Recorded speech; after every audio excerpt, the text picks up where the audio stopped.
আসসালামু আলাইকুম। মোহাম্মদ রহমান, ভালোবাসি বাংলাদেশ থেকে বলছি। আজ 13ই নভেম্বর। মাঝে মাঝে আপনাদের অনেককে ইউটিউবে দেখি, আপনারা বলছেন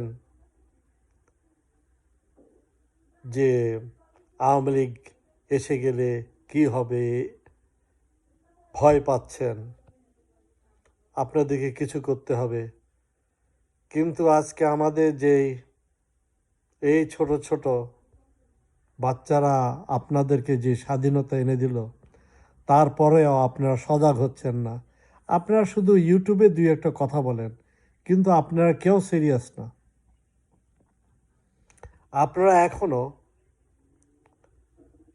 সামনে এগিয়ে আসতে চাচ্ছেন না। বাংলাদেশে যে কি হবে, আপনারা ভয় পাচ্ছেন। এদিকে আওয়ামী লীগরা সমানে টিভিতে দেখাচ্ছে তারা আসতেছে, তারা এই করতেছে, সেই করতেছে, কিন্তু কোথায় আপনারা? আমি তো আজকে বহুদিন থেকে মানুষকে ডাক দিলাম, বলে আসেন আমরা এইখানে সংঘবদ্ধ হই, আমরা একটা নতুন দল করি, নতুনভাবে গড়ি।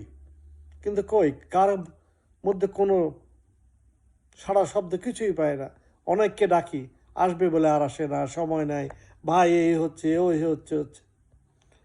এই আওয়ামী লীগ যদি আবার আসে, আপনারা এই অবস্থায় কিছু করতে পারছেন না, আওয়ামী লীগ আবার আসলে আপনি আবার কিছু করতে পারবেন না আর জীবনে। এখন তো মন খুলে কথা বলতে পারছেন, তো আসেন, আগেই আসেন। আমি প্রস্তুত আছে, আমি দিনরাত খাটার জন্য তৈরি। আমরা নামবো, ভয় করে কোনো লাভ নাই। আসেন, একটা দল গড়ি।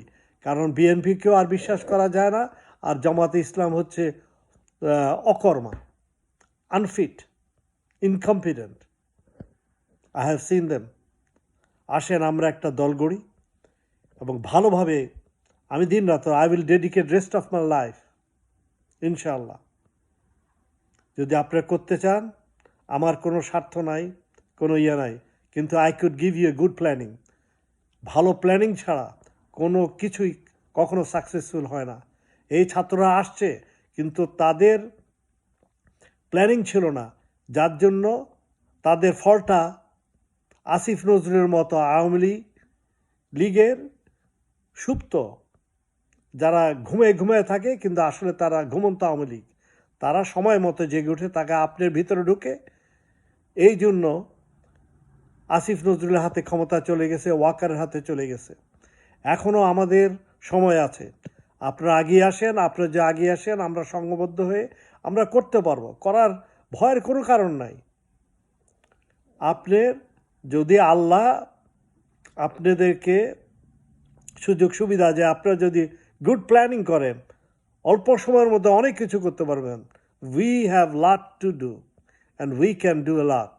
দেশে বহু ভালো লোক আছে, কিন্তু সবচেয়ে বড় প্রবলেম হচ্ছে ভালো লোকগুলো একত্রিত হচ্ছে না, তারা পিছনে পড়ে আছে। তাদেরকে আমাদেরকে নিয়ে সংঘবদ্ধ হতে হবে, এবং আমরা ইনশাল্লাহ এই আন্দোলনকে বিসর্জন যেতে দিব না। আপনারা আসেন, যদি কেউ না আসেন, শেষ পর্যন্ত আমি দরকার হলে একাই লড়াই করব, বাকিটা আল্লাহর উপর। তোর ডাক শুনে যদি কেউ না আসে, তবে একলা চলবে। ঠিক আছে, আজকে এই বললাম। বাংলাদেশ জিন্দাবাদ।